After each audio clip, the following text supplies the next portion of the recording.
Good evening, folks. This is the 7th episode of SchezzWho. Hope you don't mind my prepared script. I had to write it when I was later on in the evening at work, so bear with me for a second. But tonight's show will be special as we're going to focus in on some Virginia General Assembly candidates running outside of the party system.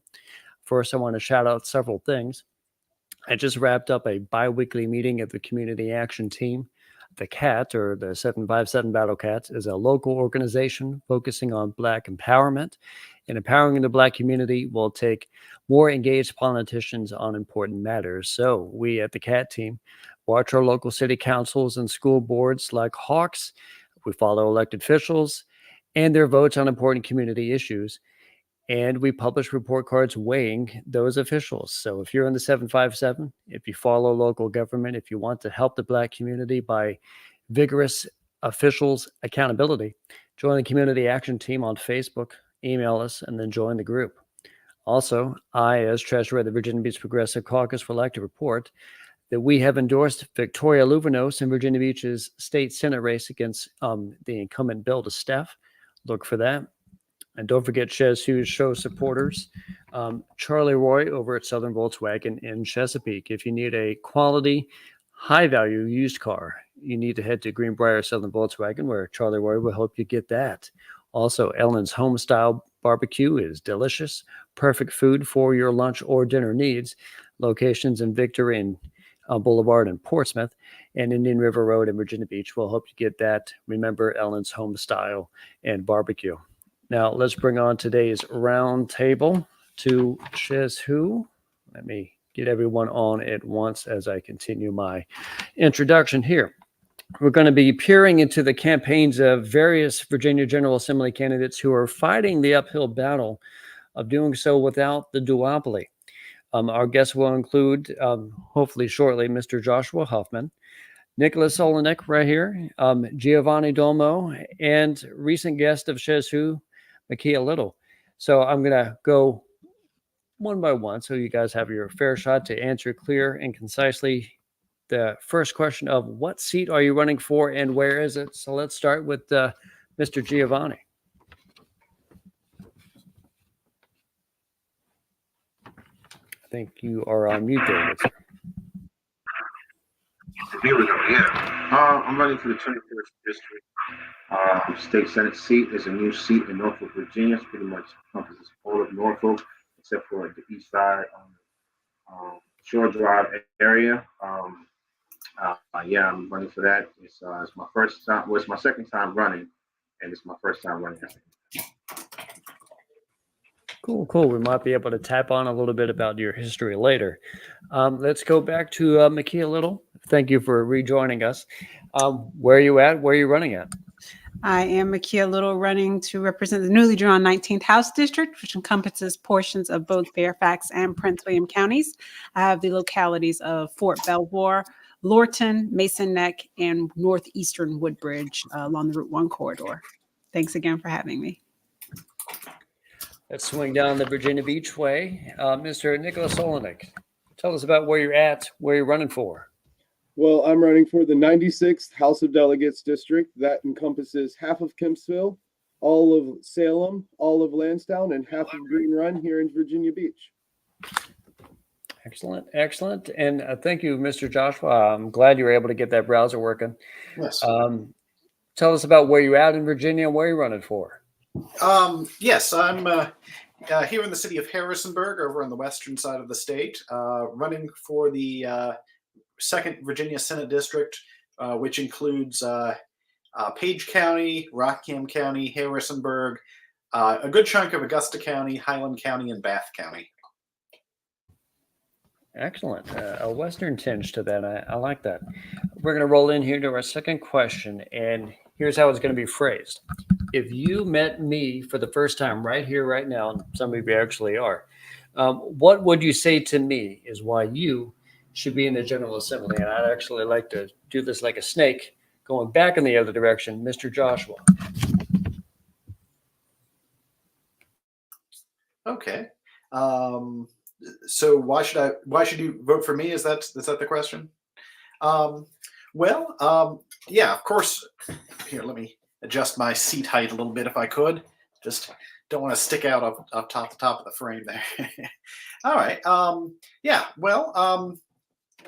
Let's see. What shall I begin with? I'm running for office, of course, against a 20-year Republican incumbent who, unfortunately, as shown through this entire campaign season, doesn't really have any interest in communicating with the voters or interacting with them, and pretty much assumes that this election's a foregone conclusion. And so, if you're not one of his donors or one of his top party guys, you're not particularly well represented or represented at all in Richmond, which for all of us, which for the vast majority of us in the district, means we don't really have representation in Richmond, and I'd like to see if we can change that. All right, let's roll over to Mr. Nicholas. If you were meeting me for the first time, why should you be the one who's voted for? Well, first off, I'd tell you that I believe our two-party system is broken, that I believe both the parties are catering to the two sides of their extremes, catering to about 20% of each of theirs, and they're leaving about 60% of us in the middle. And I want to go to Richmond and represent the 66 or the 60% that's forgotten about. The 60% in the middle, I believe, agree on about 80% of the issues, and I want to go give sound, middle of the road logic legislation from the middle for it that represents the majority of us. That way we can all say that the laws work equally for all of us. Sounds very interesting. Miss Makya Little?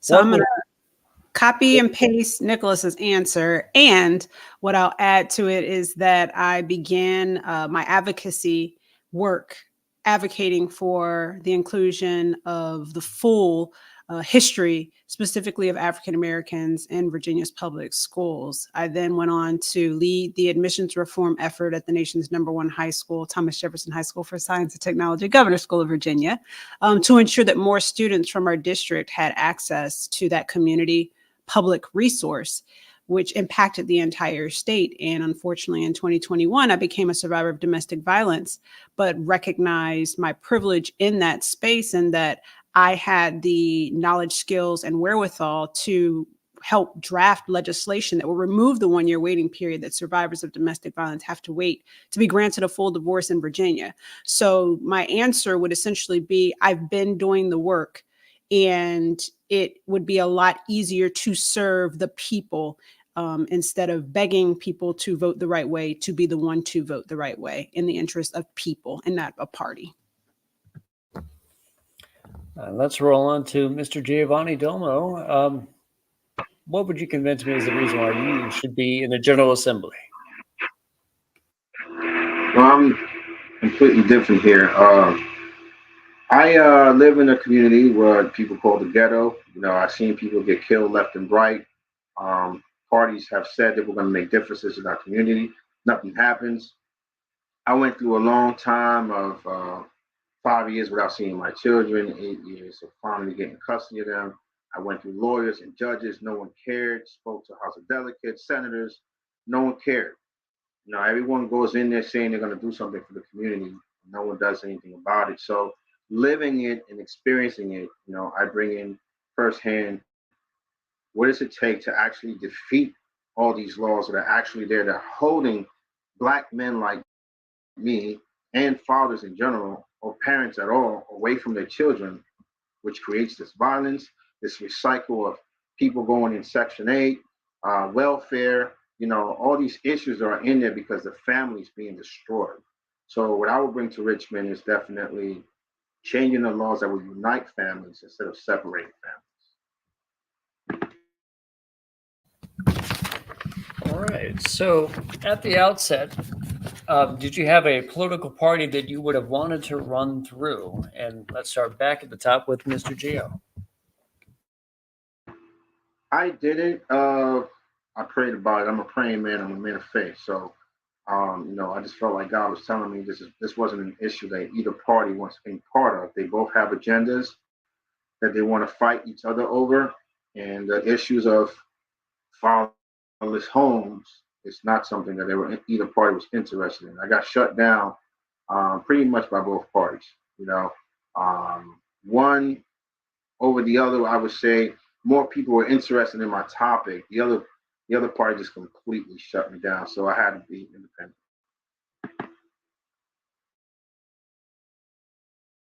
Same thing with Miss Makya. I think we probably touched on that a little bit last week, or the other week. But um, going into all this process, you would have preferred to go through a party, or perhaps not. Well, I actually wasn't seeking to run until I was asked to consider running by the party. And so it wasn't a matter of, okay, how am I going to obtain this seat? It was, I wasn't thinking about pursuing a seat were it not for the call of the party. And because I agree with the party's stated values, I definitely identified with the Democratic Party. Unfortunately, along the way, I realized that even members of the party don't live by those stated values. And so recognizing that as a woman of faith, just like Gio, I, even though I say that, the party called me to run, but they didn't call me to run. I prayed on the decision before deciding to resign from my job and do all the things to financially make that sacrifice. But I was also called to run a certain way. And my whole thing is, if I can't run to represent people as part of a party, then that party is not for me. Same question, Mr. Nicholas. If you had your druthers, would you have wanted to run this through an official political party? The answer is strictly no. I'm not a line puller, a tower of said rope that you're forced to pull. When I got into this race, there was only a Democrat in the race, and I went and told the Republican Party that I was going to be running. They misunderstood that and introduced me as a Republican candidate, and I had to explain to them, no, I'm doing this as an independent. I do not want the baggage of a political party behind me. I want to go through this and inspire, like a monolith from 2001, the next generation of the players of this game to do it on their own. Stop relying on a team sport in politics. If you have to toe a line against things you do not agree with, then where's your integrity? If you can't show me at least one or two things where you disagree with your party on, then I don't think you're being genuine. Not everybody agrees on everything. So I went in there, let them know what I disagreed on and why I was no longer a Republican. I feel I can do a lot more good in the community by being an independent and not just towing a red or blue rope or joining just a red or blue jersey. I would have loved to have the support and backing of all of the people and the volunteers, but I don't want their money or their ideology to follow me behind. Do you find the same thing, Mr. Huffman? Did you want to start out with this journey of yours wanting to go through a party, or do you like the freedom of being independent? Oh, well, I should actually mention that I am the Libertarian Party nominee for this office. All right. But in terms of the two major parties, no. I mean, no, I actually ran for office 9 years ago as an independent. And no, I would not want to run as either a Republican or a Democratic candidate. And of course, we do have both a Republican and a Democratic candidate in this race. But to be honest with you, there's just so much of their party platform that I don't agree with. And at least I know for the Republicans, even more important than the party platform is agreeing to support all of their candidates, regardless of who they are or what they stand for. And there's no way I would do that because there are people in both Republicans and Democrats that I like, but in giving them a blanket support, I couldn't do that. And following up on this, you've mentioned you run as an independent before, you're running as a libertarian now. What would you see as there being obstacles in your race as to not being part of the two major parties, Mr. Huffman? Well, really, the biggest obstacle, at least initially, was the fact that, of course, we had to go out and get signatures to get on the ballot, where, of course, neither my Republican or Democratic opponents had to do that because of how they were nominated by their parties. And I think that's what keeps a lot of people out of running. As I mentioned, at a candidate forum that we had on Monday. I'm the first third-party candidate running to represent my home city of Harrisonburg since before I was actually born. I mean, it's been more than 50 years. And of course, looking back even further, the last time that a third-party candidate won a seat in the Virginia Senate was actually over 100 years ago. And that's and of course, as I told people, you look at pretty much any other country, that considers itself, westernized democracy, and that's just not the case. We have something very peculiar where we're pretty much locked into these two major parties, and everybody assumes, oh, you got to be a Republican or you got to be a Democrat. But that's a pretty much a uniquely American experience. I think you're right on that. Regarding obstacles that you're facing, Mr. Olenik, are you finding any, or you're actually able to go exactly as you would run a race? The major obstacle, both of the parties actually kind of like me. I get along with both red and blue pretty well because I guess I'm just likable and I'm spitting out fire and truth towards them, and they can't disagree with. The biggest obstacle I found was getting my signs printed. A lot of the local sign printing shops, they rely on the red and the blue team to make their business. And when I went there to check, the prices were just outrageously high. They wanted to wait till close to the end of the election for me to get my delivery date. So just to throw it out there and help anybody else out, call vistaprint.com up and let them know you're an independent political candidate. They'll beat anybody's prices and get them to you ASAP with free shipping, just to be part of the political movement. They are an overlooked source. The only real obstacle I've come across has been just getting print shops to print my material. So I took up the business of printing my own, and I ordered my signs from vistaprint.com, and they gave me a special corporate discount just to get me off the ground, because everybody else wanted a 2-3 week draw on them, just because they're busy printing out their bread and butter of every year, the political signs. Why were they going to waste it on me? Ms. Makya, what would you say would be your biggest obstacles in this particular race, as you're not part of any major party? Honestly, to me, the biggest obstacle has been the Democratic Party working against me. Like it's not that I have any issues with fundraising, even though as a Black female candidate, statistically, it's harder for us to generate fundraising support. But I'm a graphic designer by trade. I have a small business, so I print my own stuff anyway. And so the only obstacles that I really had and have is the party actively working against me. Because most voters are conditioned to, just vote down party lines, it's hard to work beyond the assumptions made if you're running as an independent, even though their values may align more with yours than with the selected Democrat. So just the active working against, that's all. I want to follow up on that, if I might, because in your race, there is someone who is a Democrat on the official party running, and then yourself. Mm-hmm.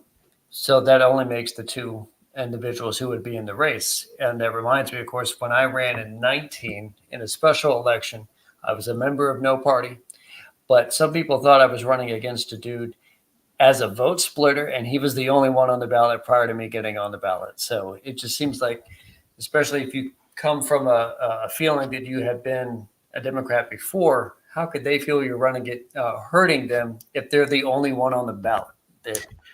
Well, because of the investments that we made, I mean, we raised, I want to say, the most out of any of the non-incumbent delegates in the Commonwealth from scratch. We had El DeBarge fly in for a concert on Juneteenth. And so I think the threat was that, we built enough name recognition in the district to have, to even be able to be successful as a write-in, which, most deem as an uphill, unwinnable battle. But because, I mean, we were in the 4th of July parade after, you know, not being successful with the primary, and people were like, I'm going to vote for you. And I'm like, oh, you kind of missed it. And so people are actually expecting me to be on the ballot, even though I won't be. So as long as we can generate enough election day staff support, we actually have a chance to win, not just Democrats who know that by values I am aligned with theirs, but also independents and Republicans who didn't have a say in the primary. And also one more comment. I think it is possible very recently to be a write-in person and win in the General Assembly. I believe Delegate Freitas did that. But again, he was already a known commodity at the time. So, and $500,000. yeah. So I want to move on to Mr. Gio. Same question for you regarding obstacles. And are you finding any obstacles as not being a official party member? Yeah, I have similar issues. You know, I live in a mostly Democrat city, so Democrat Party just completely wants nothing to do with me, and they do their best to even keep me from being noticed. You know, I'm also a home minister, and I know some of the ministers that preach around here in Norfolk, and they just bluntly told me, you know, because the respect that they have for my opponent's father, um, they're just not going to support me or even allow me to speak to the congregation, you know. So, which hurts, not hurts in a way of for myself, but more for the people, the citizens who actually deserve a chance to know who's on the ballot. And again, you know, the other obstacle I had is financial. You know, I only had a few people who helped me out, and it's been successful for me. You know, you can do a lot with a little bit of money as long as you know how to do it correctly. Those are mainly the only two obstacles that I have. And from that, I want to ask you next. You're standing outside the parties, both outside the Democrat and outside the Republican parties. So, being an outsider in that vein, do you see corruption more clearly, Mr. Dolmo? Oh yeah, oh yeah. I mean, I always noticed it, but you know, both sides they have their own agendas, they have their own crew, their own people that they support, even within the party. They eat each other up. You know, they burn each other down. It's just a lot that I've seen that I don't want to be no part of. When I ran before, I noticed some of that is another big reason why I'm running independent. And you know, it's when they say political, when things get political, they mean corruption, they mean backstabbing, they mean, you know, all those things, and I don't want no parts of that. But I have noticed that on both sides. Yeah, following up, same with you, Ms. Makya. Do you see more corruption clearly than even you would have last year? Yeah. So I was probably one of those green, bright-eyed, bushy-tailed candidates that came in and just, even though I knew politics can be politicky, like Gio said, I didn't expect it to be corrupt. And as my ex-husband used to call me, I'm a square with square edges. So coming from the FBI and the CIA into politics, it was like super major culture shock where you're expecting, you know, people with military background to live their values, people who work for the CIA to live their values, even though they're candidates, and to realize like, oh no, there are no values. Like there's none.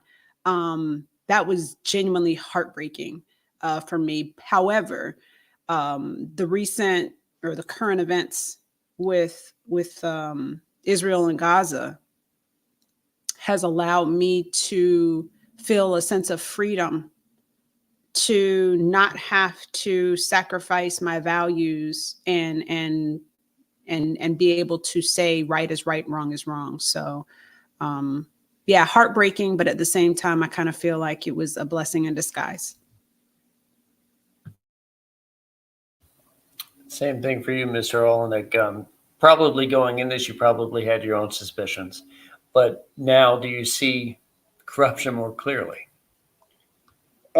It doesn't even take getting into politics to see the corruption. I like to call it more of a good old boy system where they scratch their friends' backs and each other's backs and keep each other in power and transfer power from spot to spot just with appointments instead of following rule of law.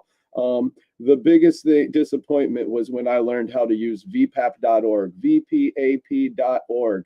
Follow the money, follow the puppet masters. Once you see who's giving all these people money, and don't just check theirs. Once you see who's giving them money, check those people's VPAP also and see who gave them money. It is disgusting the amount of money that is laundered from candidate to candidate in this game. One person with no opponent will take tons of money from Dominion and then give it to all the other opponents and say those opponents never got Dominion money. Where'd it come from? Where'd it go? It's so disgusting. I highly encourage everybody to go to vpap.org and check out who has bought and paid for all of your politicians. It's not just this year's that you can see. You can see all the way back to 2010 and beyond and where they've gotten paid to play. It's disgusting. My Democratic opponent spent $330,000 so far. My Republican opponent, $100,000.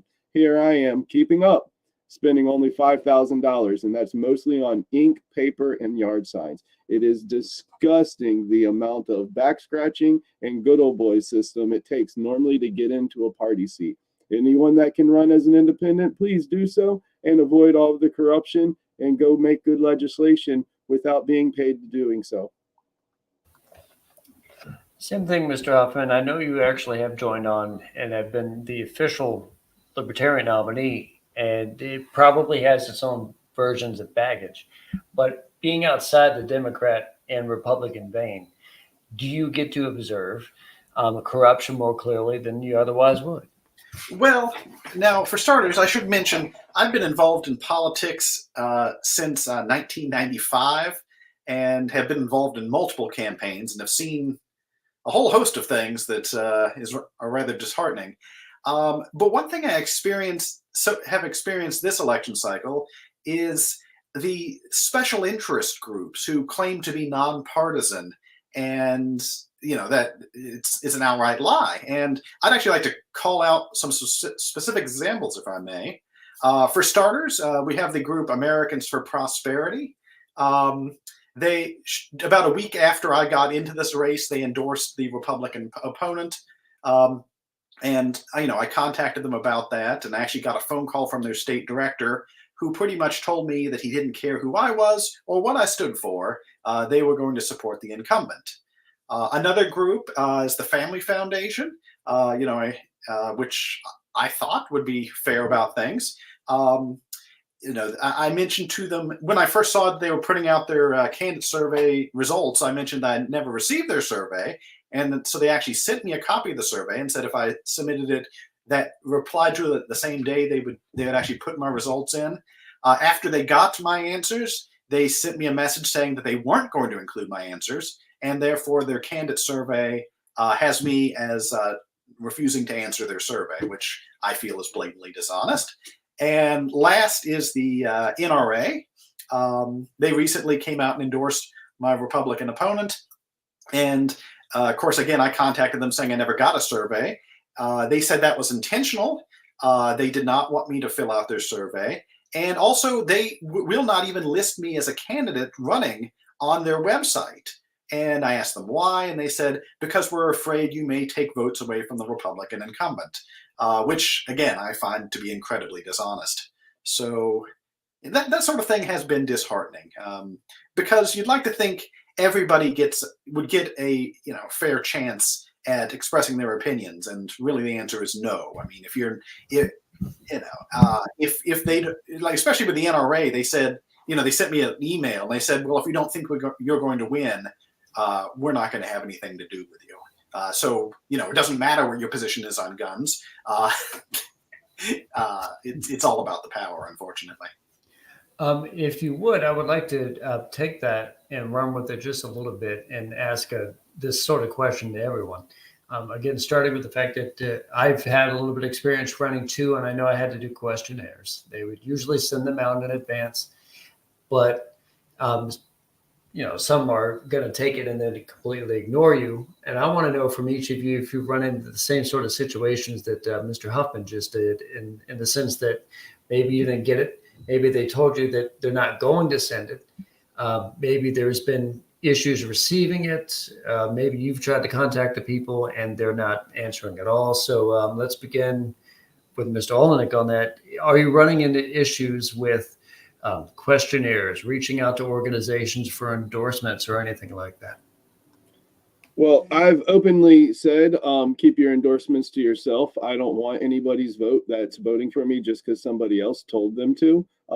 I prefer to earn all of my votes organically. As far as questionnaires, there's a million of them, and I've answered them all. Even with the Moms Against Guns, I don't know if you can see in the background, like I'm 100% a Second Amendment truist, and I answered them honestly. I knew it wasn't what they wanted me to hear. I knew I'd never get their endorsement, but I be heard to them. I answer everybody's endorsement. I go on every time I'm invited to go in front of a camera and audience and speak. I walk right into that lion's den and tell them what I truly believe. It's up to them to either vote for me for what they like me for what I've said or not. I don't care if I'm going to lose some votes by going into a dangerous area and saying what I truly believe. When you see the message doesn't waver, you know it's true. I don't care whose room I'm in. I'm not going to pander to you. I'm going to be me. But having them send me all of their questionnaires. Whether they like what I say on them is up to them or not, but I fill them all out honestly. Ms. Makya, are you running into a similar situation where you're going to get a flood of emails, hey, fill this out because you're a candidate? Or maybe in your instance, because you're writing, they don't even bother. Or maybe you're able to contact, hey, I would like to actually have the chance to win the endorsement of such and such organization in Northern Virginia. And are you ever granted that? Is that a new version of a difficulty? Well, because there were no alternate party candidates in my primary, I want to say we probably all got all the questionnaires. The question is, did we get them the same day they were due? Did we get them in snail mail? Or did we get them only for them to say, well, we're just going to wait to see who wins, which was very frustrating because some of those questionnaires take a significant amount of time and you basically end up blowing it. The other thing is to Joshua's point, some of them are party specific. They may not say it or they may say it. And so, for instance, some are for women candidates only, but because there was another female in my race, they didn't endorse anyone. Or some of them are, you have to be 100% in lockstep with everything on their questionnaire, 1-2 questions off, and that's not enough for an endorsement. And one, even in a hostile way, endorsed my opponent and then said my second opponent would be like a good backup, which was ridiculous because it was like a women's rights organization. And I'm like Miss Women's Rights with a bill named after me. And so everyone recognized that it was some silliness going on with the endorsement process because it just weren't making sense. Same question for Mr. Gio. For instance, I was able to watch the video of the Hampton Roads Black Caucus's Breakfast of Champions. I think you, Mr. Olenik, were there, Hampton Roads, so of course Ms. Makya and Mr. Joshua weren't able to attend to that. But you would go there, you would speak, you would get their questionnaire. Virginia Civil Defense League probably sends one. Are you running into situations where you're not going to be included, or you included and they just ignored it completely? What has that been like? Yeah, it's funny, man. It's been tough. These organizations call themselves nonpartisan, but everyone has a bias. Everyone's choosing a side. That's just the reality of it. Yes, there's times I've not been invited to a lot of events that my opponent has been invited to, and events that I have been invited to. People challenge me more, and because they already made up in their mind who they're choosing, and they attack me instead. It's sad because I'm taking my time to be part of these events, and I'm being attacked and thrown these weird questions that have nothing to do with what I'm talking about. And but it's okay. It's part of it. I put myself in this situation, so I know I'm going to get a lot of it. But I'm moving forward. I know not to be involve myself in these organizations. I know exactly where it's Well, perhaps on a brighter side, Mr. Gio, what can you do as a candidate who's independent that is different than what would be a candidate who is registered officially and the official party nominee?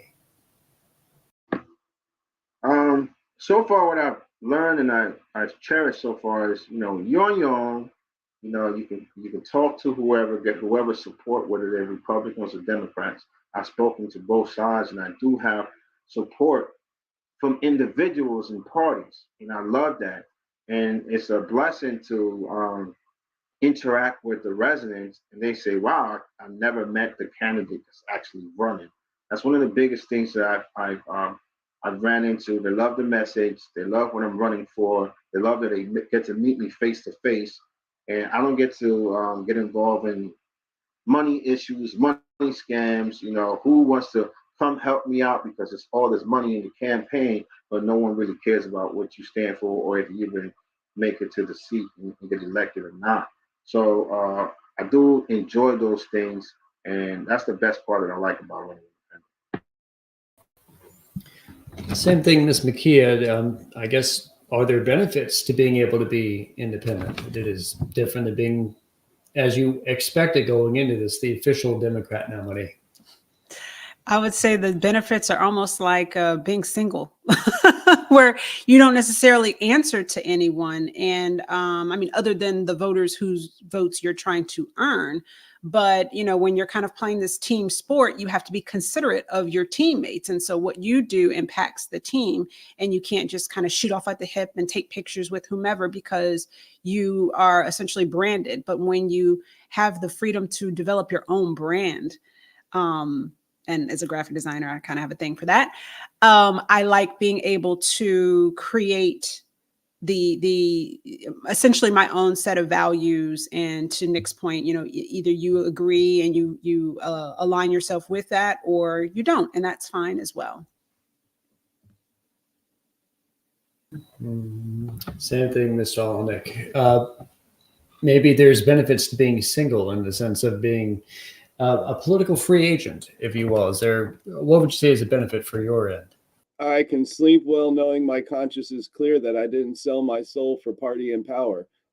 I stand up. I'm a one-man army. I have a manager that is volunteering his time because he believes in me, and we go forth and we try to do good in the world. I have no party that's going to tell me what to do. I'm going to do what's right for my constituents. That's all I've ever promised them. Is I'm going to go there. I'm going to take each issue at hand and make my best sound judgment. I'm not going to owe a favor to vote one way or another. I believe it saved my soul not being in one of the parties or the other parties. I can go up there and be an individualist. When I got into this, they said that was a bad taboo word, but I don't think so because I'm not an individualist, only in voting. I'm for my constituents, and there's 80,000 of them I'm looking to represent, not just half of them that wear a red jersey or a blue.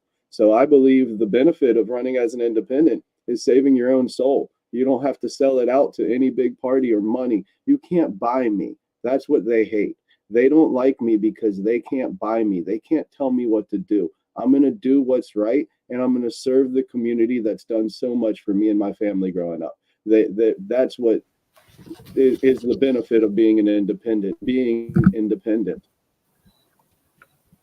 Mr. Joshua, I know that you are officially listed as the Libertarian candidate, probably be on the ballot with the L. But I'm curious if you still feel like that there is a benefit that you have a little bit more wiggle room when running than you would if you had to religiously follow a official Libertarian dogmatic script, if you will. Do you feel like that? Yes. And actually, if you don't mind, I'd like to.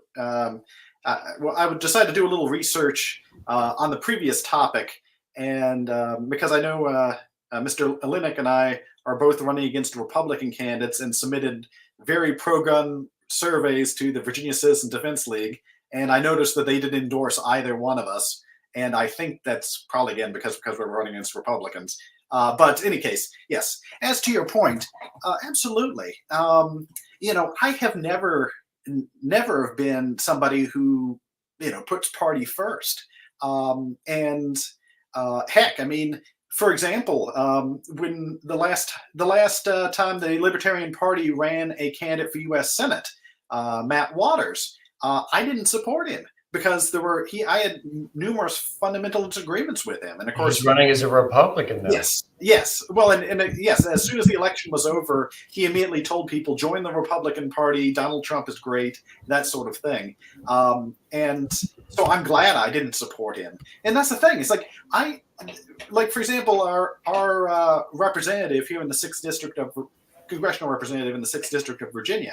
There are things I like about him, and there are things I very much dislike about him. And if I were the Republican candidate, for example, I couldn't say, hey, Ben Klein's doing something bad in Washington, which from time to time he does. And so I like being able to say that, and because it's the truth, not because I'm trying to make trouble. Of course, the Republicans would tell you otherwise. But at the end of the day, we actually have to stand for something. And the fact that if you're not running as a Republican or a Democrat, you have that opportunity. It can't just be like, oh, well, I don't like this guy, but I'm going to keep quiet for the sake of party unity. Because, really, that's what's destroying our country in many ways, I think. The fact that people are putting party above everything. I mean, of course, I don't know if you all have seen that's actually, I adopted that into my website, principles above, is it above? What word did I use? I'm sorry, I haven't used it. Principlesbeforeparty.com. I mean, that's actually my website because, I think everybody here would agree with that, that we can't just say, oh, well, I'm going to abandon my principles because my party tells me to. I mean, none of us have that thing. I mean, if the Libertarian Party told me, hey, you're going to have to, lose this part of your platform, then I'd say, well, try and make me, because, and I don't mean to be antagonistic toward them. I think I certainly do appreciate the support they've given me, both in getting on the ballot and also financially. But at the end of the day, they don't own me. I'm going to do what I think is best. And as long as they continue to agree with me, of course, they'll continue to support me.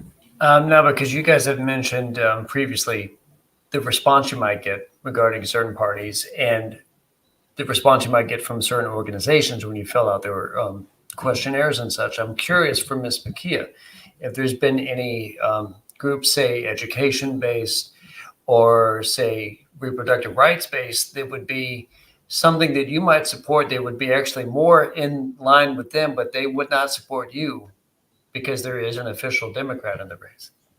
Oh, absolutely. I mean, I ran into that. I mean, shoot. After the primary, like I said, there were surveys I had filled out that were like, oh, because you're not a Democrat anymore, we can't endorse you.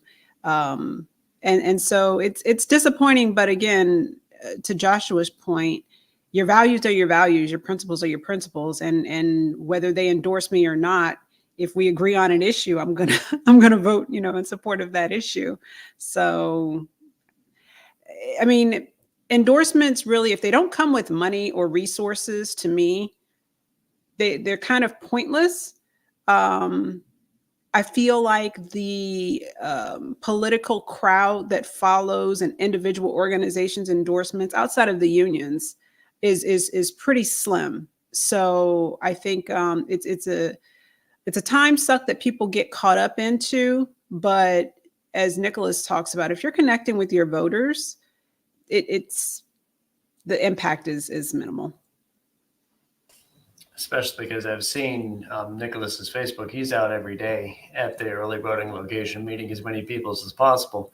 So they say voter outreach is literally the best way to increase your numbers. So if you're literally able to meet right before they go in to vote, every single person, you'd have a decent shot at getting more and more votes. Now I'm going to roll on here, starting back again with Mr. Joshua. Now I know that you are an official party member here at the Libertarian Party on your thing here, but do you still feel in your soul like you would be that particular party, or maybe you feel like you are a Republican who has seen times go by, or perhaps there's some Democrat part to you that hasn't spoken yet? Do you feel like you are really, really independent, or there's still a party that you might be able to dab onto? Well, for starters, I should mention I was actually active in the Republican Party for 19 years. I'm actually sort of wear it as a badge of honor that, at least in the city of Harrisonburg, I'm one of two people who have actually been expelled from the party. The reason is because I was constantly questioning my congressman, and as I was told, a good Republican doesn't do that sort of thing. But you know, I'm perfectly fine with that. The funny thing is, when I actually was looking into running, actually was somewhat courted by both the Libertarian Party and the Classical Liberal Party, if you all have heard of that. And you know, I looked at it and was like, well, which party better represents my values? And of course, there were a few sort of non-negotiables for the Classical Liberal Party that didn't sit well with me. So yeah, I mean, you know, I'm a libertarian, so I'm a member of the Libertarian Party. I'm not a member of the, I'm not a libertarian because I'm a member of the Libertarian Party. I mean, that I align best with their principles, and if that changes, then that's fine. It doesn't change who I am or what I believe. So I guess in some ways, you know, I've got that independent streak within me because, you know, as I tell people, I won't support someone just because they're a libertarian, because, you know, if they're not a good person, if they're not trustworthy, or they have views that are radically different than my own, party labels just don't matter that much to me. You know, heck, in the past several elections, I voted for some Republicans and some Democrats, and most often I actually do write-ins because you know, neither of the choices are particularly good. Cool. For Mr. Nicholas, do you ever feel over the years that you actually, I am this or I am that, or pretty much all the time, do you feel like you're just yourself? I used to, growing up, always identify as a red Republican. But the more and more I've found out more about myself and where I truly stand, I like to say I'm the Bitcoin orange candidate now, because red and yellow of the Libertarian Party makes orange. I'm fiscally a conservative, but socially I'm a libertarian. Once you hit 18, we do live in the freest nation in the world. As long as you're not hurting others in your decisions and your actions, fly high, eagle. You know, you're in the freest nation in the world. Did our boys go over and fight and spread democracy only for other countries to be free? Or did we forget about the freedoms that we have here? Go forth, go conquer, just leave everybody else out of it. You know, you live in the most prosperous nation in the world. If you can't make it here, there's something going on. So I like to just step away now and say I'm the Bitcoin orange type of candidate. I'm fiscally a conservative, socially a libertarian. So it's a whole new thing that you might start over the next few years. Ms. Makya, we touched on the other show how you approached your running in this cycle, but I don't know if I was able to touch on where you personally felt politically, let's say the decade or so prior to that, or 15 years prior to that. Do you like, hey, I'm always going to vote Democrat, I am personally a Democrat, or did you have an independent streak prior to that? I would say I was pretty Democratic aligned. And, you know, as a federal government employee, you can't really have any outward expression of party preference. However, internally, I definitely identified more socially with the Democratic values. But to Nicholas's point, fiscally, I would actually say I'm a moderate fiscally. And that doesn't necessarily sit well with the deep blue Dems.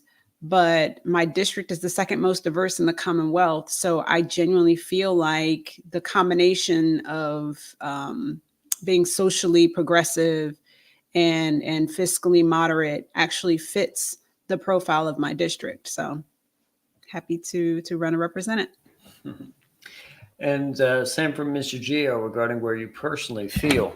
I don't know if this is your political run now is something that you are more into politics now than you were before. Maybe you were into politics for years prior to this. I know that I think you are more conservative, but is that something you always were? An independent conservative, or maybe you were a solid Republican? Where do you find yourself over the years? Okay, I was very ignorant in politics. I went with whatever my community or my friends uh, voted, and most of them voted Democrat. So because they voted Democrat, I supported the Democratic Party. I never really had any knowledge of what it meant. I just went along with whatever anyone said. It wasn't until I educated myself that I decided to, vote for what I felt was the best for me, my family, my community. Um, so I never had one over the other. Now I am a man of God, so whoever aligned themselves with the biblical values that I stand for, that's what I voted for. It didn't matter to me what party it was. Now that I'm independent, is that I ran before as a Republican, and there's things that I saw in there that I experienced that I was just like, once I prayed about it, I just felt like independent was just the best choice for me. Being that my values and principles I can cherish and keep a hold of if I run independent.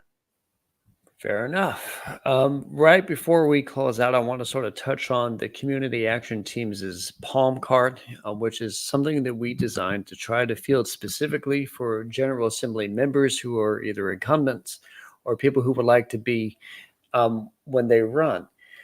So it's only 5 sort of planks that we came up with, and I've showed you guys the picture a little earlier in our chat. Sadly, even when saving it right now live, I'm not able to bring it up here on the StreamYard link, so I'm going to have to audibly say it. And think of it this way. Picture me, Conrad, the Community Action Team party member from Wise County. I'm about to propose this bill, and all 4 of you have 1-year races. So I would like to hear a yes or no, perhaps a 1 or 2 sentence defense for each of these planks. And the first one is, I propose a bill that accelerates the Virginia minimum wage. Let's say right now it's at 12 in Virginia. Let's say we rocket it up past 15 to like 17. Mr. Gio, would you vote for that? I would vote for it if it's not going to hurt the economy. If it's not going to hurt the economy in Norfolk, Virginia, or the state of Virginia, I'll vote for it. If it does, then I won't. Fair enough.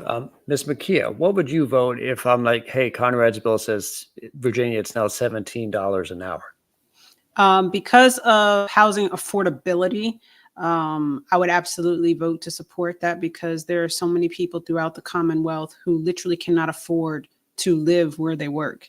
And housing prices continue to rise while wages have become stagnant. So I feel like we've been talking about a $15 minimum wage for way too long. It's time to actually act. Mr. Nick, I know you're running on HD 96, if I recall, which used to be my stomping grounds because I moved from it. But I propose this bill. It's on your docket. It's on your desk. Would you vote yes or no? I would vote no, only because a minimum wage is supposed to be a starting point. It is not supposed to be a living wage. If you want more than the minimum, do more than the minimum. You cannot force small businesses to pay somebody more than they're worth. I hate saying it that way, but if they're not bringing $15 an hour to the table in work, then why are we paying them $15 an hour? Regulating it is not going to solve the problem of people not having good skills or good training. We need to galvanize our K through 12 in our trade schools, and you will make more than $15 an hour. You will make more than the minimum wage if you put in more than minimum effort. One possible split so far. So let's see if we get a tie break with Mr. Joshua Huffman. Let's say you see this bill come across. Conrad says, hey, let's put Virginia's minimum wage at $17 an hour. How would you vote? Well, I would have to agree with my colleague who just spoke. I would vote against it as well. And there are a multitude of reasons. Number one, of course, economic conditions throughout the state are radically different. I mean, heck, in Northern Virginia, I don't even know if that would be anywhere close to a living wage. I doubt it. Where, of course, someplace like Highland or Bath County, that may actually eliminate a lot of jobs because, unfortunately, the economic conditions aren't such that it would, they said, well, the employer wouldn't make enough money to actually justify even hiring people.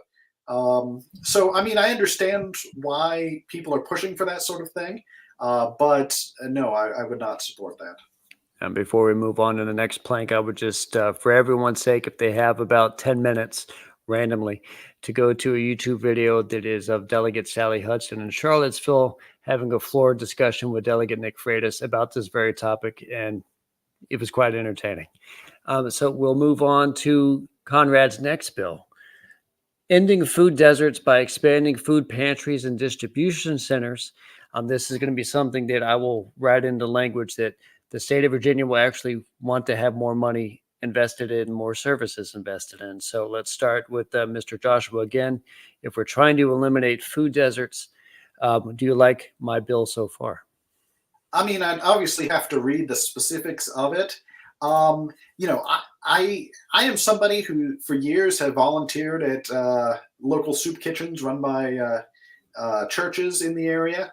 But I believe that this is a situation that's best handled by churches and private charities as opposed to coming out of Richmond.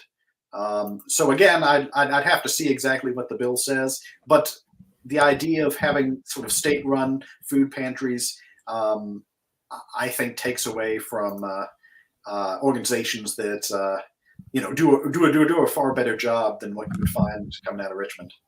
I'm curious, Mr. Nick, if you follow suit in a similar vein, you see my bill that says, hey, the state of Virginia is going to invest some taxpayer money in perhaps creating food distribution centers targeted in areas that are food deserts. This is one of the few places that I do agree with a little bit of socialism. If people are hungry, they're dangerous.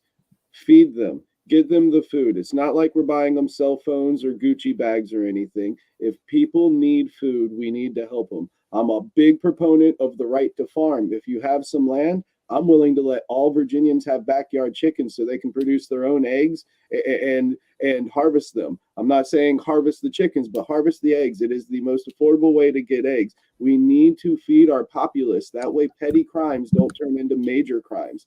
If the person's just going out and stealing a loaf of bread to feed their family, we should never make them a victim for that. I will spend whatever money it takes to feed Virginia, only because a starved populace has been the downfall of many of nations in the history of man. Feed people, keep them fat and happy, and maybe they'll be able to perform better than a minimum wage worker with a full belly. Following up on that, I'm intrigued that you took that position, but we'll follow up with Ms. Makya. You see my bill come across. It says we're going to use some Richmond dollars to expand food distribution centers, let's say, in your neck of the woods. I'm actually more on the side of Joshua on this one, where I feel like if you pay people, you don't need food pantries. So I think charities and nonprofits are better suited for staffing and sponsoring food pantries. But if you pay people a living wage, then that kind of eliminates that or reduces that need. Now, the need could be specifically referenced, I think, in the Norfolk area, because they've had a couple areas where some grocery stores that were very vital to certain communities, just outside of Norfolk State was one near Church Street, if I recall. One had closed, and then that area didn't have readily available vegetables. So in that instance, say community gardens, distribution centers, if I proposed to bill Mr. Gio, and you're representing Norfolk, and it said that we're going to feed the people, would you want to vote for that? Yeah, so this is a tough situation because you got to get to the core of the issue. You can't just feed people just to feed people. What's the problem, right? Why are these stores closing down? What is it that we're doing wrong? Because once the people start relying on the government, they pretty much can dance to the beat or whatever the government does, and that gets a little dangerous because now it becomes a little bit like a dictatorship, Unless you do this, we're not going to feed you. Unless you do that, what's the issue? Our job is to protect the residents, figure out what the problem is, and fix the problem instead of enabling a problem. Kind of like having a 21-year-old, 31-year-old in your house. It doesn't want to work, but you keep feeding them, and giving them whatever they want. So you got to get to the core of the issue. So I wouldn't sign it. I get to the core of the issue and fix that. All right. Now, my next plank is regarding decriminalization of nonviolent drug offenses beyond just marijuana. So in that instance, that'll be my bill coming from Wise County. Mr. Gio, you're representing Norfolk. Would you want to see, by the way, a little bit of a caveat.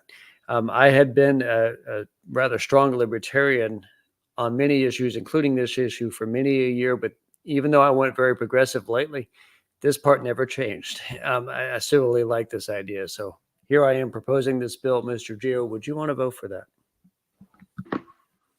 Boy, this is a tough one. Listen, I live in a neighborhood where I saw a pregnant woman smoking marijuana and passing it down to 12, 13-year-olds. I've had bad experiences when I was smoking. People, friends that got laced up. So anything that has to do with marijuana, I'm opposed to it. So I'll shut down any bill that supports stuff like that because I live in a neighborhood where it's crushing the community. And I appreciate that you're very open about that. We would have a nice discussion about that. And of course, my bill is beyond just that. So probably things that you might see coming out of Oregon where it's like mushrooms or something like that too. I haven't written it yet, but this is what's on my mind. So I'm going to pass this along to Ms. Makya. Do you like the idea of reducing the criminalization on nonviolent drug offenses? And if I put a bill on your desk, would you want to vote for it? It would have to be part of a bill that would also create funding for more crisis response centers. I think if you are shifting the, remediation, if you will, of drug offenses from incarceration, which I absolutely agree is the wrong solution, right? But what's the solution? So if you're not creating a solution for how do we help reduce drug addiction and things that can come from drug offenses, then it's not going to solve the problem. Let's roll on to Mr. Nicholas here. I wonder if this will be part of those old libertarian ways, if you might want to support Conrad's bill to criminalize a lot more drugs than just marijuana. All right, so I know you wanted just a quick response, but it's going to be just a little bit longer than my last couple, which have all been short. All right, so the ones that can't kill you, I'm all for legalizing. If you want to do some psilocybin for your mental health, you want to smoke some weed for your mental health, I'm all for that. But totally legalizing stuff like fentanyl, heroin, opioids, those are already legal if you get them in a prescription form through a perfect drug manufacturer. So I do agree with it on that because they already exist. But injection site clinics and stuff like that, no. I do support certain things. You will never die from mushrooms. You will never die from cannabis. But all of the other ones that you can die from are actually already currently legal in prescription medicine form. So I do agree with you on that way as the libertarian philosophy goes, but I do not want safe injection sites for heroin. If you need some of the opium like that, get it from your doctor prescribed in a pill form. It still can kill you, and it still kills a lot more than mushrooms and marijuana does. Alcohol kills nonstop.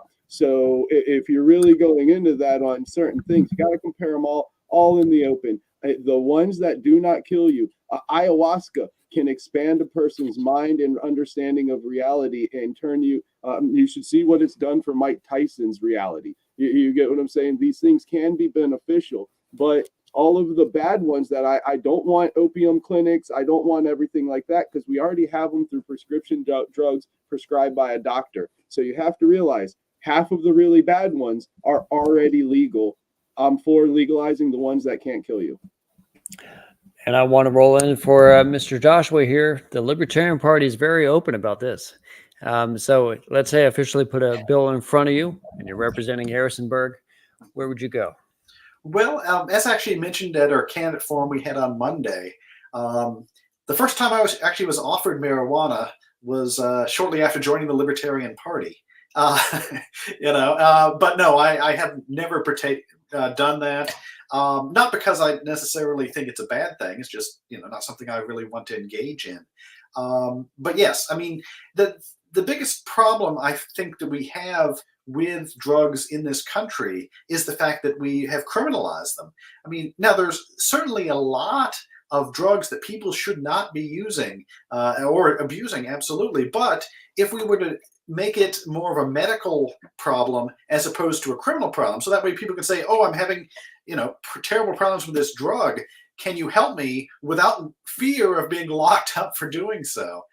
So yes, I believe so. Now, of course, again, many of these things, would I encourage people to use them? Absolutely not. But at the end of the day, as long as you're doing something to yourself and you're not hurting other people through it, then I say go for it. Yeah, the reason why it's so important to me isn't so much that I want the populace to be on these things, it's that I am that like averse to over policing, mass incarceration. This negatively affects on both counts the minority community over the white community more so. So because of that, I'm like, okay, get this done.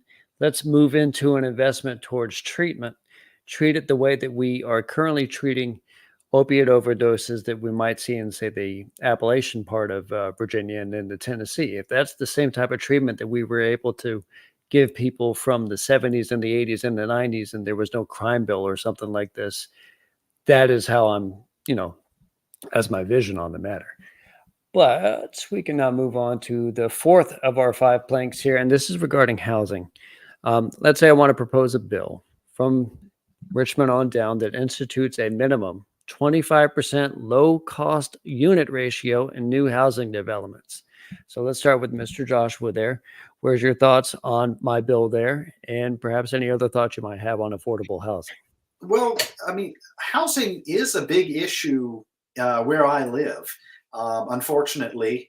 And I think the best way to solve this is to change zoning laws so it's easier for people to build more houses. I mean, the problem is we have a very limited supply. And of course, actually, before the pandemic, Harrisonburg was the fastest growing city in the state of Virginia, believe it or not. It's not any longer, from what I've been told. But the problem is we have an influx of so many people, and there are very few places that we can actually put new houses. So, I'd like to see that change. Now, I wouldn't necessarily support the bill that you've proposed, just because, if you want to have lower income housing, that's fine. If you want to have upper income housing, that's fine. I mean, I think that should be up to the landowners and the developers, and not to say, oh, we have to have sort of a diverse mix of society in this neighborhood.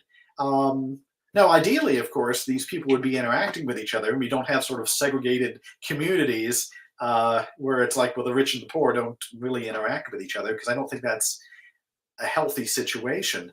But yeah, so I wouldn't support mandates from the state as to what kind of housing can be put in. I'm just saying, let's get some more housing in general. All right. So, Mr. Nicholas, regarding your district, I don't know if you've been to the Chimney Hill neighborhood or the Green Run neighborhood or out to Spence Crossing. These types of housing is different. A big suburban sprawl where it's a big plot of land, one house, and then you have the next one over, miles and miles of only like that. Or if you go over to Spence Crossing, which used to be farmland, and that is condominiums and apartments. Would you want to see a bill like mine come across where new development has to be 25% affordable housing, or perhaps you would not want to vote that way?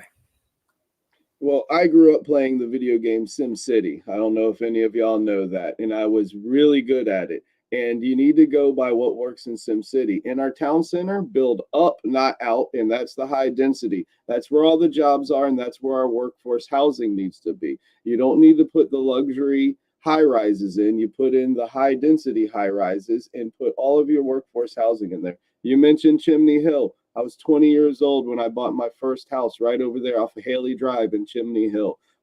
It was a duplex. It was a small little 800 square foot house, and I thought I was king of the world just because I had a piece of the American dream. If you give the people a piece of pie to call their own of this land, they will appreciate it. They will love it. They will drive the economy, improving it and making it better. They will encourage their friends to have the same level of independence and freedom. I was the only person I knew at the time that had a house. I lost it in 2008 with the housing crisis and never owned a home again. Currently, I live with my mom and aunt back and forth, just taking care of them. There is no housing that I personally could afford with my current family income that we normally do. I'm blessed to have a couple houses I can bounce between, taking care of them, but we need to build up instead of out. Leave all of the outskirt lands for the rich to go build their micro mansions on the outskirts. They can afford to drive back and forth to work every day or demand that they're allowed to work from home. But the workforce, the people, there is no luxury without a service industry in this city. So if we don't put the service jobs able to work and live in the same area, then you're not going to have anybody working your restaurants that you like to go to, or serving you at your bar, or serving you at the restaurant or the grocery store for you to buy all your bougie food. We do need workforce housing, and we need to start in the middle of the town centers and spiral out with high density and leave the low density out on the outskirts and the green line, where the people that can afford that can escape and get away. I hate saying there is a class system when it comes to this, but that's how it works. Put the high density workforce housing next to the jobs. That way they can work there and are motivated to work there and are motivated to move up the ladder so they can afford better on the outskirts once they get established. Ms. Makya, do you remember Delegate Ibrahim Samira? Yeah. His, I think one of the ones he had shot down was regarding changing zoning for housing in Virginia, trying to bring in more multifamily. Let's say I want to have a type of build that's similar to that, but it has this 25% ratio. Is that something you might be interested in, or perhaps not on that, but an idea you might have? I think it would depend on the weeds of it, and the difference between low cost housing versus income contingent housing versus, you know, all the things, because there are a lot of places where it's income contingent, but then it just gets complicated. And so I would just really want to look at the weeds of it to ensure that it's not. I like Nicholas's proposal of that kind of high level assessment where you're doing the spiraling assessment of the affordability of the housing. But just to say straight across the board, any new development, 25% low cost, what does that really look like? Fair. Same question for you, Mr. Gio. I've looked around housing when trying to buy a house in Norfolk as well, and it's just as pricey there as it is here in Portsmouth or Virginia Beach or Chesapeake. If I propose a build that you see of mine that says new development has to have like a minimum of 25% that is specifically low cost, would that be something you're interested in? I'm gonna be honest with you. I've seen that fail so many times, and it's consistently being done over and over again. It's not helping the community. Again, it's enabling, the people in our community to stay in the conditions that they are. I would say we should start moving forward to drastically get those numbers down and encourage the community to start working for something and actually own their own home. To just keep enabling people to keep living the way they're living, and we're just going to help you, and we're just going to make it better for you, and we'll develop these new homes, and we'll make sure that you're still able to go in these homes. We'll lower the prices for you. That's not helping anyone. I teach my children to work hard for everything that they want. I teach my children to achieve their goals, not to be lazy and someone's just going to give you something just because you just don't want to work hard.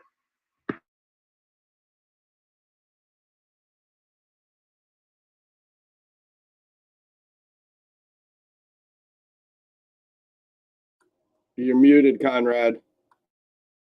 Thank you for that. I would have just looked down and never seen. The past year or so, education in various forms has been fought over by both sides very hard. So this last plank of ours from the CAT team is fully funded schools with a robust, historically and scientifically accurate curriculum. So, Mr. Gio, starting from that, if I propose something that I'm like, hey, we're going to fully fund schools, we're going to have a very broad curriculum, how would you want to look at that? School is very important to me. I like one big thing about me is I'm very strict with school and education. Um, you know, I don't want anything that's not going to help our children to be better in our future. I'm talking about math, science, English, history. The proper teaching of all these curriculums need to be in this bill. Anything other than that, that's not going to help our children at all. I mean, not going to help at all. I don't want it in there. It's just going to be a distraction. And I don't want my children to be distracted when they are our future. They're the next House of Delegates, governors, lieutenant governors, state senators. That's them. If they can't read, write, or do math, I mean, what hope does this country have? I know you have a pretty good appreciation for education, Miss Makya, with 3 boys. Or it is 3 boys, right? I know you have 3 kids. 1 boy, 2 girls. Okay, there we go. I'm proposing a bill that's going to fully fund schools, perhaps even more than they're usually going to get. The curriculum is going to be as expansive as possible in covering history for both Virginia and the nation itself, and it's also very scientifically sound.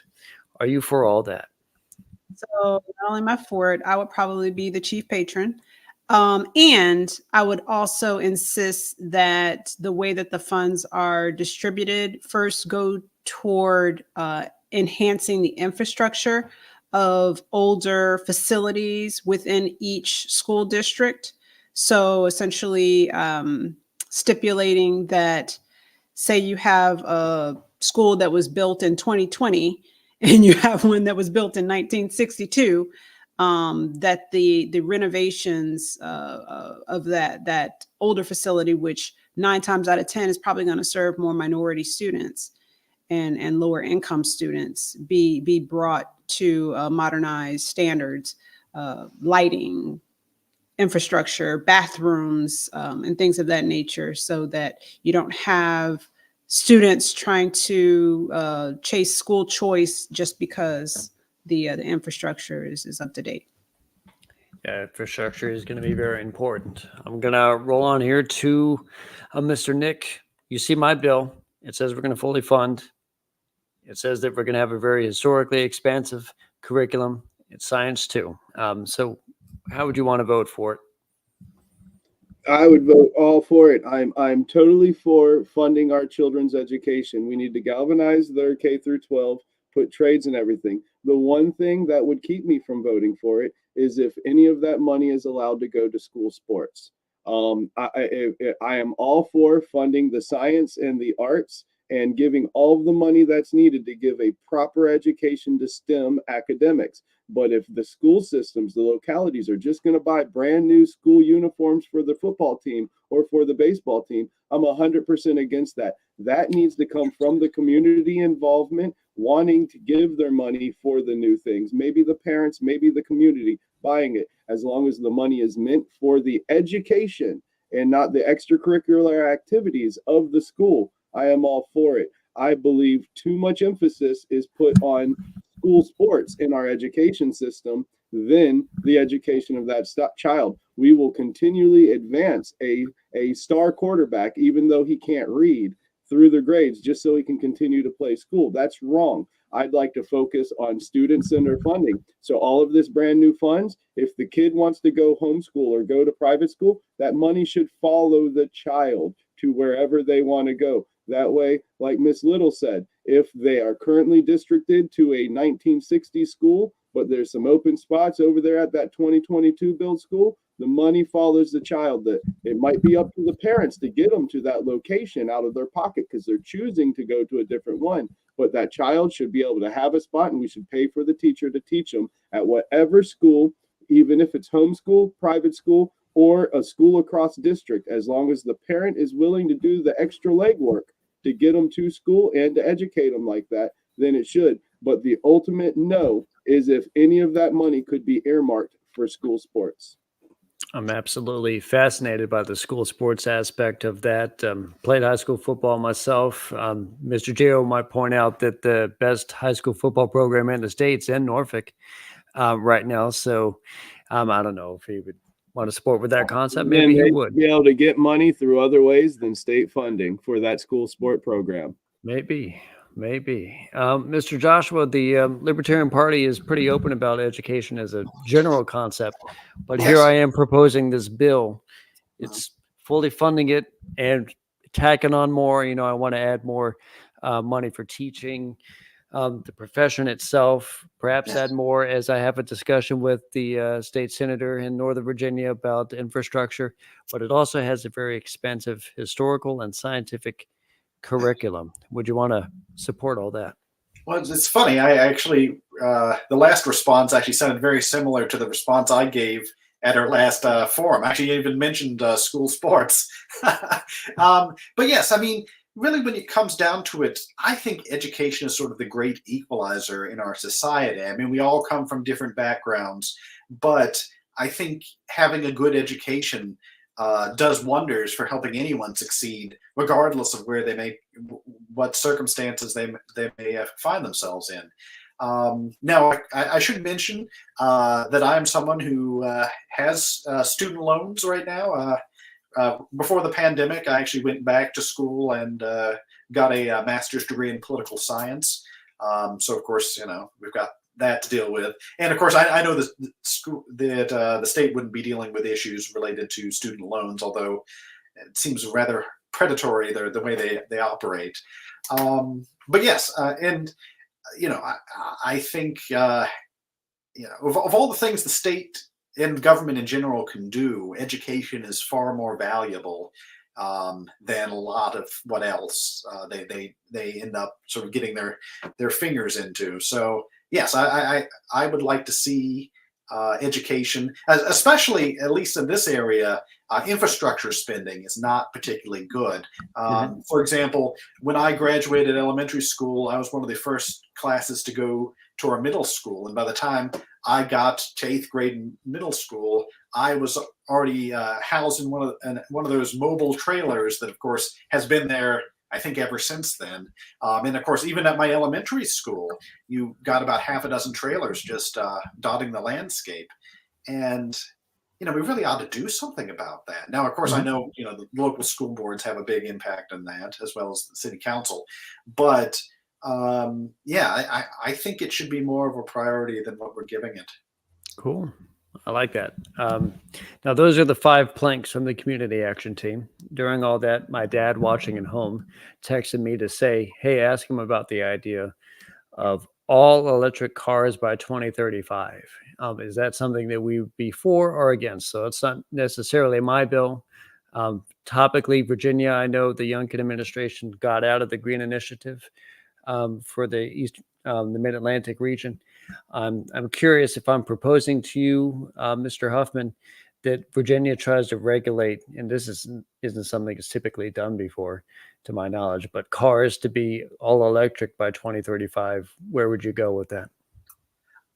In general, I mean, although I think anything we can do to reduce pollution is a plus, the issue is I don't think, like, for example, I'm still paying off my current car, and the idea of, oh, well, I've got another car payment on top of that to pay for this new one. And the number of charging stations. I mean, we do have some charging stations in the area, but they're not presently sufficient if everybody was using them. So I don't really like the idea of the state saying, oh, you have to do this way. Now, I would encourage anybody to get, if they want an electric car, absolutely go get one. But also, I think electric car companies, if they know, oh, everybody in Virginia has to get one of these, what's to stop them from saying, oh, we're going to jack up our prices because we know we can get it from them? So, no, in general, I would not be in favor of that. Mr. Nicholas, I bring a bill to you regarding electric cars in 2035. Would you want to vote for or against? Now, I feel cheated because you know who I am and you know a little bit about me. I am probably the only one on this panel that owns 2 Teslas, but I also own a Jeep Wrangler, and I'm never taking an electric Jeep Wrangler on a Jeep trail because I prefer having a 5-gallon of gasoline to get back down. That being said, those who force you into something are normally the bad guys. I don't want y'all to have as cool of cars as I got. I got 2 of the coolest cars. They drive themselves. Nobody forced me to buy them. I bought them because I wanted to. I got them because I inherited them. You get what I'm saying? They are an amazing vehicle. They need absolutely no maintenance. They do cost a little bit more than any other car, but they have no maintenance. I also, to counteract what you're saying on charging, put a bunch of solar panels on my house to charge my electric vehicles at my own home. I'm also a Bitcoin miner for my trade, so getting electricity as cheap as possible is very beneficial to me. But I do drive 2 electric cars. I also have a V6 Jeep Wrangler that I love and will always own. I'm drill baby drill, and I'm for clean green electricity and cars. But normally, in my experience, if I'm being forced into something, it's normally by bad people. And no, it's going to shock everything. We do have the grid space. We do have the ability to charge it, because most cars only need, I charge one of my Teslas on a regular extension cord that plugs into a wall outlet. The other one, I charge a little bit faster through a higher powered outlet because I use it more. My wife takes it to work every day and she drives more than me.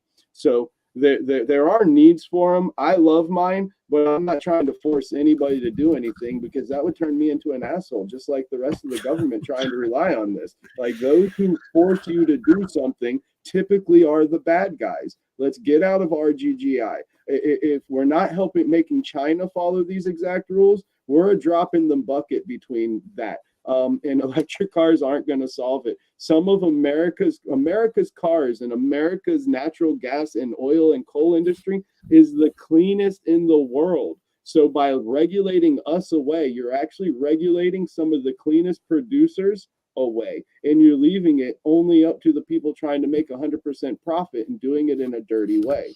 I say drill, baby, drill, and try and be nice to the environment. Ms. Makya, I bring forward the bill that says something about making all Virginia cars electric by 2035. Maybe you might vote for or against, but where's your spirit on that front? I say incentivize, but don't regulate. I think it's going to require a partnership between, the car manufacturers, the infrastructure creators, the gas companies, and all the things. Plus, I'm all for no car payments. But I will see Nicholas's 2 Teslas and raise him a Model S and a Model X. But at the same time, trying to do a road trip with an electric vehicle is not all that fun. So I would never say everyone should have to have a gas car, point blank, period, because there are benefits of gas cars as well. And Mr. Gio, I know over at the Janif Shopping Center, there's a big area of charging stations for Teslas and things. So I'm curious if you saw a lot more of them, because I propose a bill that by 2035, all of our cars need to be electric. How would you feel about that? Yeah, I go by there a lot, because I use the Walmart there, and there's not a lot of cars charging there. The prices of these electric cars are just through the roof. It's almost like owning a home that costs you maybe $80,000, but you're buying a vehicle that's going to cost you $90,000. You're not going to be able to afford your home. So it's almost the same way with the state. You force everybody to buy electric homes, people are not going to be able to afford it. You don't want to do that to the economy or to residents. It is for whoever can afford it, but if you can't, I keep my gas car. All right. Now, those are pretty much the end of my policy-based questions. So thank you guys for engaging in a policy discussion as if you're already the victorious member of your district. So now I sort of want to go with closing parting shots. I will start again with Mr. Gio, but after you do complete and use this as like a last second reach out to get people to vote for you, I will then bring you off the screen. So Mr. Gio, what are your last words for tonight? My name is Gio Dolmo. I'm running to actually make a change in my community, actually make a change for the state of Virginia, give people real results, actually bring things in the forefront of what's actually affecting them. Reduce the crimes that, when I mean crimes, is the killing of each other, especially in the Black community, killing of each other in here, bringing more fathers to the community, putting bills in the forefront that actually is going to change everyone's life, especially the minority community who really needs it. And, I just want to encourage everyone to truly vote for something different. Don't just vote D down the line. Don't just vote R down the line. Vote for someone who's actually going to make a change for your community and the state. All right, and thank you for reaching out and agreeing to come on tonight, Mr. Domo. I just hope you have a great rest of your election season, and I'll catch you later. We'll move on now to Ms. Makya. What are your last thoughts going in for tonight? Well, as the mother of 3 public school students, former graduate of TJ alumni or TJ High School, and a former FBI and CIA officer, second generation, raised with the values of fidelity, bravery, and integrity. And I think with everything that's going on, not just in politics, but in our nation and in our world, it's important that we have people representing people with integrity. And so that's the value and the fierce integrity I'm hoping to bring to the newly drawn 19th House District to make sure that we continue to prioritize people over parties. Excellent, Ms. Makya. We'll catch you next time. And of course, make sure you have fun between now and election night. Take care.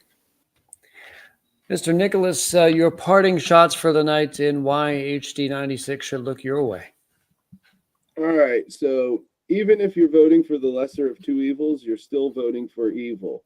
The Goldilocks zone does not begin until you have at least 3 options. I believe a third option is probably the best, even if it's not me. It's one of the other ones. At least you had a choice of 3.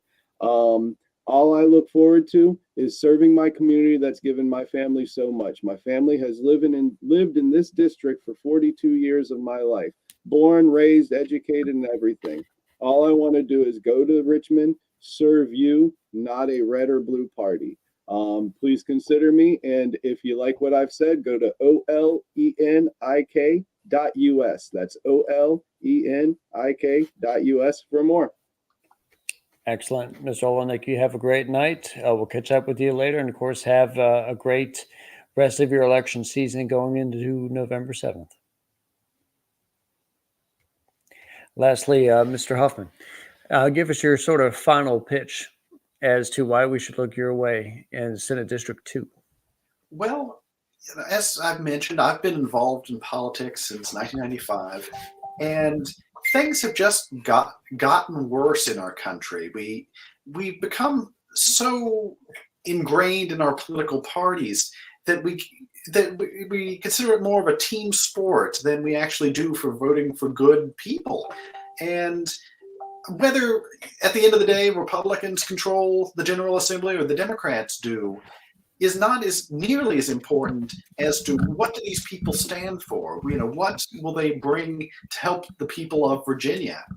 And so, I as I've told people, I feel like I'm the only candidate out there who is actually willing to talk to Republicans, willing to talk to Democrats, in independence. I mean, because and willing to represent everybody. I mean, that's really the thing that we're lacking these days. People say, "Oh, well, I've got a majority of the voters. I don't need anyone else."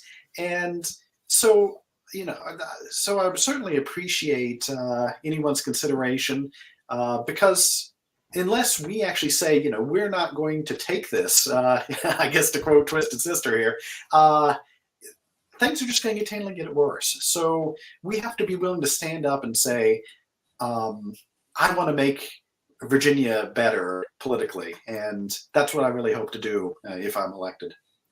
Well, thank you for coming on to talk about it, Mr. Joshua Huffman. And I wish you, of course, great luck between now and November 7th. And, of course, have a great night as well. I just hope to see you around and enjoying politics. So catch you later. All right. All right, folks. Thanks for watching episode 7 of SchezzWho. Let me get that nice little SchezzWho overlay over my face here.